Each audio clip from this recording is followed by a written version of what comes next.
ओम शांति। 17/5/20 की अव्यक्त वाणी है। हेडिंग है ब्राह्मण जीवन सदा बेहद की खुशियों का जीवन। आज बाप दादा अपने होली और हैप्पी हंसों की सभा देख रहे हैं। सभी होली के साथ हैप्पी भी सदा रहते हैं। होली अर्थात पवित्रता की प्रत्यक्ष निशानी, हैप्पी अर्थात खुशी सदा प्रत्यक्ष रूप में दिखाई देगी। अगर खुशी नहीं तो अवश्य कोई अपवित्रता अर्थात संकल्प व कर्म यथार्थ नहीं है, तब खुशी नहीं है। अपवित्रता सिर्फ 5 विकारों को नहीं कहा जाता, लेकिन संपूर्ण आत्माओं के लिए, देवात्मा बनने वालों के लिए अयथार्थ, व्यर्थ, साधारण संकल्प, बोल व कर्म भी संपूर्ण पवित्रता नहीं कहा जाएगा। संपूर्ण स्टेज के समीप पहुंच रहे हो, इसलिए वर्तमान समय के प्रमाण व्यर्थ और साधारण कर्म ना हो, इसमें भी चेकिंग और चेंज चाहिए। जितना समर्थ और श्रेष्ठ संकल्प, बोल और कर्म होगा, उतना सदा खुशी की झलक, खुश नसीबी की फलक अनुभव होगी और अनुभव कराएगी। बाप दादा सभी बच्चों की ये दोनों बातें चेक कर रहे थे कि पवित्रता कहाँ तक धारण की है, व्यर्थ और साधारणता अभी भी कहाँ तक है, और रूहानी खुशी, अविनाशी खुशी, आंतरिक खुशी कहाँ तक रहती है। सभी ब्राह्मण बच्चों का ब्राह्मण जीवन धारण करने का लक्ष्य ही है सदा खुश रहना। खुशी की जीवन व्यतीत करने के लिए ही ब्राह्मण बने हो, न कि पुरुषार्थ की मेहनत व किसी न किसी उलझन में रहने के लिए ब्राह्मण बने हो। रूहानी आंतरिक खुशी व अतीन्द्रिय सुख जो सारे कल्प में नहीं प्राप्त हो सकता है, वह प्राप्त करने के लिए ब्राह्मण बने हो। लेकिन चेक करो कि खुशी किसी साधन के आधार पर, किसी हर की प्राप्ति के आधार पर व थोड़े समय की सफलता के आधार पर, मान्यता व नामाचार के आधार पर, मन के हर की इच्छाओं के आधार पर, व यही अच्छा लगता है, चाहे व्यक्ति, चाहे स्थान व वैभव, ऐसे मन पसंदी के प्रमाण खुशी की प्राप्ति का आधार तो नहीं है। इन आधारों से खुशी की प्राप्ति यह कोई वास्तविक खुशी नहीं है, अविनाशी खुशी नहीं है। आधार हिला तो खुशी भी हिल जाती। ऐसी खुशी प्राप्त करने के लिए ब्राह्मण नहीं बने हो। अल्पकाल की प्राप्ति द्वारा खुशी यह तो दुनिया वालों के पास भी है। उन्हों का भी स्लोगन है, खाओ पियो मौज करो। लेकिन वह अल्पकाल का आधार समाप्त हुआ तो खुशी भी समाप्त हो जाती। ऐसे ही ब्राह्मण जीवन में भी इन आधारों से खुशी की प्राप्ति हुई तो बाकी अंतर क्या हुआ? खुशियों के सागर के बच्चे बने हो तो हर संकल्प में, हर सेकंड खुशी की लहरों में लहराने वाले हो, सदा खुशियों के भंडार हो। इसको कहा जाता है होली और हैप्पी हंस। बाप दादा देख रहे थे कि जो लक्ष्य है बिना कोई हद के, आधार के सदा आंतरिक खुशी में रहने का, उस लक्ष्य से बदल और हद की प्राप्तियों की छोटी छोटी गलियों में फंस जाने कारण कई बच्चे लक्ष्य अर्थात मंजिल से दूर हो जाते हैं, हाईवे को छोड़कर गलियों में फंस जाते हैं। अपना लक्ष्य खुशी को छोड़ हद की प्राप्तियों के पीछे लग जाते हैं। आज नाम हुआ व काम हुआ, इच्छा पूर्ण हुई तो खुशी है। मन पसंद, संकल्प पसंद प्राप्ति हुई तो बहुत खुशी है। थोड़ी भी कमी हुई तो लक्ष्य वहां ही रह जाता। लक्ष्य हद के बन जाते, इसलिए बेहद की अविनाशी खुशी से किनारा हो जाता है। तो बाप दादा बच्चों से पूछते हैं कि क्या ब्राह्मण इसलिए बने हो, इसलिए यह रूहानी जीवन अपनाई है? यह तो साधारण जीवन है, इसको श्रेष्ठ जीवन नहीं कहा जाता।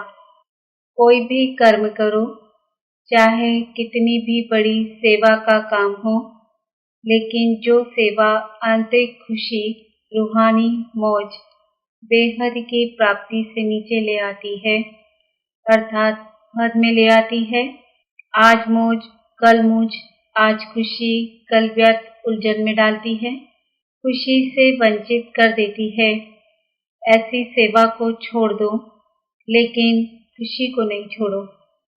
सच्ची सेवा सदा बेहद की स्थिति का, बेहद की खुशी का अनुभव कराती है।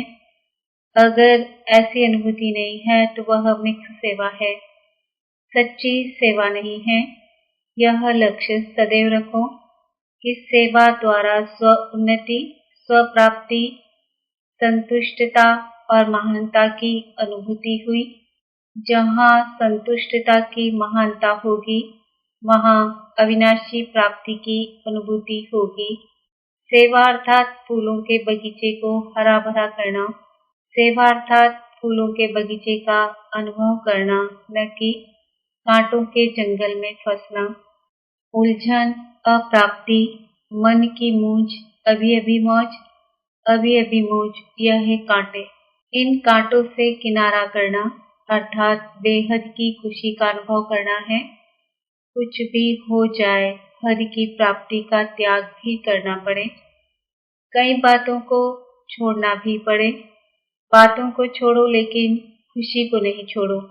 जिसके लिए आए हो उस लक्ष्य से किनारे ना हो जाओ। यह सूक्ष्म चेकिंग करो। खुश तो है लेकिन अल्पकाल की प्राप्ति के आधार से खुश रहना। किसी को ही खुशी तो नहीं समझते।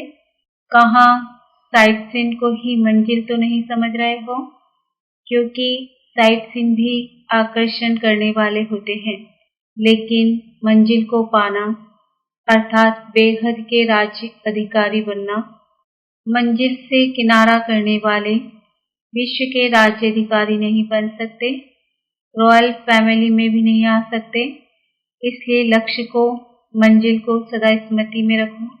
अपने से पूछो, चलते चलते कहाँ कोई हद की गली में तो नहीं पहुंच रहे हैं। अल्पकाल के प्राप्ति की खुशी सदा काल की खुश नसीबी से किनारा तो नहीं करा रही है। थोड़े में खुश होने वाले तो नहीं हो। अपने आप को खुश तो नहीं कर रहे हो। जैसी हूँ वैसी हूँ, ठीक हूँ, खुश हूँ। अविनाशी खुशी की निशानी है, उनको औरों से भी सदा खुशी की दुआएं अवश्य प्राप्त होगी। बाप दादा और निमित्त बड़ों के स्नेह की दुआएं अंदर अलौकिक आत्मिक खुशी के सागर में लहराने का अनुभव कराएगी। अलबेलेपन में यह नहीं सोचना मैं तो ठीक हूँ, लेकिन दूसरे मेरे को नहीं जानते।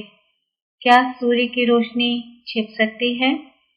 सत्यता की खुशबू कभी मिट नहीं सकती, छिप नहीं सकती, इसलिए धोखा कभी नहीं खाना। यही पाठ पक्का करना। पहले अपनी बेहद की अविनाशी खुशी, फिर दूसरी बातें। बेहद की खुशी सेवा की व सर्व के स्नेह की, सर्व द्वारा अविनाशी सम्मान प्राप्त होने की, खुश नसीबी अर्थात श्रेष्ठ भाग्य स्वतः ही अनुभूति कराएगी। जो सदा खुश है वह खुश नसीब है। बिना मेहनत, बिना इच्छा अथवा बिना कहने के सर्व प्राप्ति सहज होगी। यह पाठ पक्का किया। बाप दादा देखते हैं आए किस लिए हैं, जाना कहाँ है और जा कहाँ रहे हैं। हद को छोड़ फिर भी हद में ही जाना, तो बेहद का अनुभव कब करेंगे। बाप दादा को भी बच्चों पर स्नेह होता है। रहम तो नहीं कहेंगे क्योंकि भिखारी थोड़े ही हो, दाता विधाता के बच्चे हो, दुखियों पर रहम किया जाता है। आप तो सुख स्वरूप सुखदाता के बच्चे हो। अब समझा क्या करना है। बाप दादा इस वर्ष के लिए बार बार भिन्न भिन्न बातों में अटेंशन दिला रहे हैं। इस वर्ष विशेष स्व पर अटेंशन रखने का समय दिया जा रहा है। दुनिया वाले तो सिर्फ कहते हैं कि खाओ पियो मौज करो, लेकिन बाप दादा कहते हैं खाओ और खिलाओ, मौज में रहो और मौज में लाओ। अच्छा, सदा अविनाशी बेहद की खुशी में रहने वाले, हर कर्म में खुश नसीब अनुभव करने वाले, सदा सर्व को खुशी का खजाना बांटने वाले, खुशी की खुशबू फैलाने वाले, सदा खुशी के उमंग उत्साह की लहरों में लहराने वाले, ऐसे सदा खुशी की झलक और फलक में रहने वाले, श्रेष्ठ लक्ष्य को प्राप्त करने वाले, श्रेष्ठ आत्माओं को बाप दादा का सदा होली और हैप्पी रहने की याद प्यार और नमस्ते। हम बच्चों की भी बाप दादा को याद प्यार, गुड मॉर्निंग, नमस्ते, ओम शांति। प्रवृत्ति में रहते सदा न्यारे और बाप के प्यारे होना। कभी भी प्रवृत्ति से लगाव तो नहीं लग जाता। अगर कहाँ भी किसी से अटैचमेंट है तो वह सदा के लिए अपने जीवन का विघ्न बन जाता है। इसलिए सदा निर्विघ्न बन आगे बढ़ते चलो।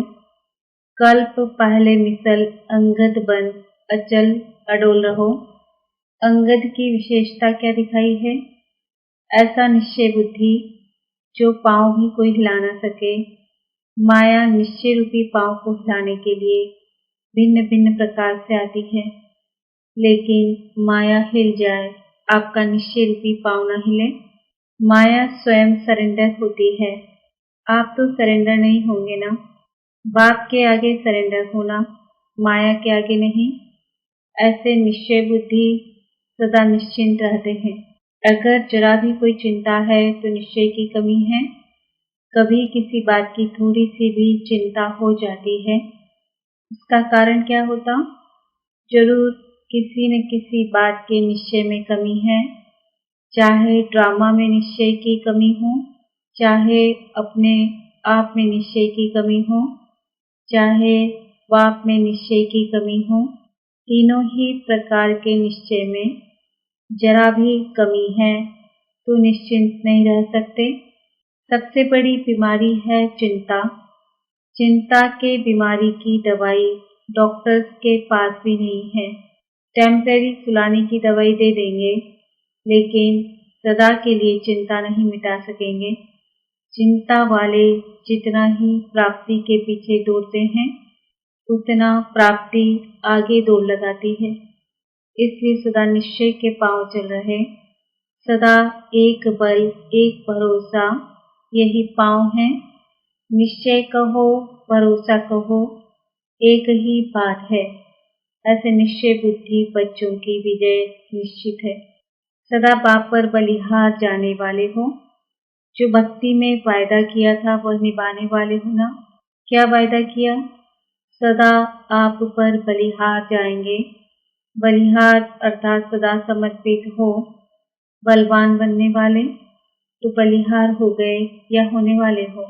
बलिहार होना माना मेरा कुछ नहीं, मेरा पंथ समाप्त, मेरा शरीर भी नहीं। तो कभी देह अभिमान में आते हो, मेरा है तब देहभान आता है। इससे भी परे रहने वाले, इसको कहा जाता है बलिहार जाना। तो मेरापन सदा के लिए समाप्त करते चलो। सब कुछ तेरा, यही अनुभव करते चलो। जितना ज्यादा अनुभवी उतना अथॉरिटी स्वरूप। वह कभी धोखा नहीं खा सकते, दुख की लहर में नहीं आ सकते। तो सदा अनुभव की कहानियां सबको सुनाते रहो। अनुभवी आत्मा थोड़े समय में सफलता ज्यादा प्राप्त करती है। अच्छा, आज के दिन के महत्व को सदा खाने और खिलाने का महत्व बना दिया है। कुछ खाते हैं, कुछ खिलाते हैं। वह तिल दान करते हैं या खाते हैं। तिल अर्थात बहुत छोटी सी बिंदी।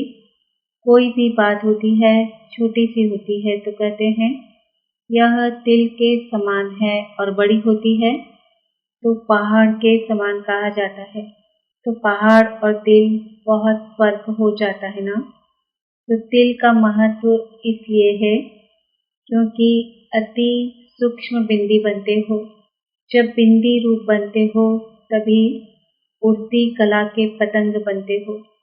तो तिल का भी महत्व है और तिल सदा मिठास से संगठन रूप में लाते हैं। ऐसे ही तिल नहीं खाते हैं, मधुरता अर्थात स्नेह से संगठित रूप में लाने की निशानी है। जैसे तिल में मीठा पड़ता है तो अच्छा लगता है, ऐसे ही तिल खाओ तो कड़वा लगेगा, लेकिन मीठा मिल जाता है तो बहुत अच्छा लगेगा। तो आप आत्माएं भी जब मधुरता के साथ संबंध में आ जाती हो, स्नेह में आ जाती हो तो श्रेष्ठ बन जाती हो। तो यह संगठित मधुरता का यादगार है, इसकी भी निशानी है। तो सदा स्वयं को मधुरता के आधार से संगठन की शक्ति में लाना, बिंदी रूप बनना और पतंग बन उड़ती कला में उड़ना, यह है आज के दिन का महत्व। तो मनाना अर्थात बनना, तो आप बने हो और वह सिर्फ थोड़े समय के लिए मनाते हैं। इसमें दान देना अर्थात जो भी कुछ कमजोरी हो उसको दान में दे दो, छोटी सी बात समझकर दे दो, तिल समान समझकर दे दो, बड़ी बात नहीं समझो, छोड़ना पड़ेगा, देना पड़ेगा नहीं। तिल के समान छोटी सी बात दान देना, खुशी खुशी छोटी सी बात समझकर खुशी से दे दो, यह है दान का महत्व। समझा? सदा स्नेही बनना, सदा संगठित रूप में चलना और सदा बड़ी बात को छोटा समझ समाप्त करना, आग में जला देना, यह है महत्व। तो मना लिया ना, दृढ़ संकल्प की आग जला दी। आग जलाते हैं ना इसी दिन, तो संस्कार परिवर्तन दिवस वह संक्रांति कहते हैं। आप संस्कार परिवर्तन कहेंगे। अच्छा, सभी को स्नेह और संगठन की शक्ति में सदा सफल रहने की याद प्यार और गुड मॉर्निंग। हम बच्चों का भी बाप दादा को याद प्यार, गुड मॉर्निंग, नमस्ते, ओम शांति। वरदान, सदा भगवान और भाग्य की स्मृति में रहने वाले सर्वश्रेष्ठ भाग्यवान भव। संगम युग पर चैतन्य स्वरूप में भगवान बच्चों की सेवा कर रहे हैं। भक्ति मार्ग में सब भगवान की सेवा करते, लेकिन यहाँ चैतन्य ठाकुरों की सेवा स्वयं भगवान करते हैं। अमृत वेले उठाते हैं, भोग लगाते हैं, सुलाते हैं। रिकॉर्ड पर सोने और रिगार्ड पर उठने वाले ऐसे लाडले व सर्वश्रेष्ठ भाग्यवान हम ब्राह्मण हैं। इसी भाग्य की खुशी में सदा झूलते रहो। सिर्फ बाप के लाडले बनो, माया के नहीं। जो माया के लाडले बनते हैं वह बहुत लाड कोट करते हैं। स्लोगन, अपने हर्षित मुख चेहरे से सर्व प्राप्तियों की अनुभूति कराना सच्ची सेवा है। आज का सम्मान है, मैं आत्मा सर्वश्रेष्ठ भाग्यवान हूँ। ओम शांति।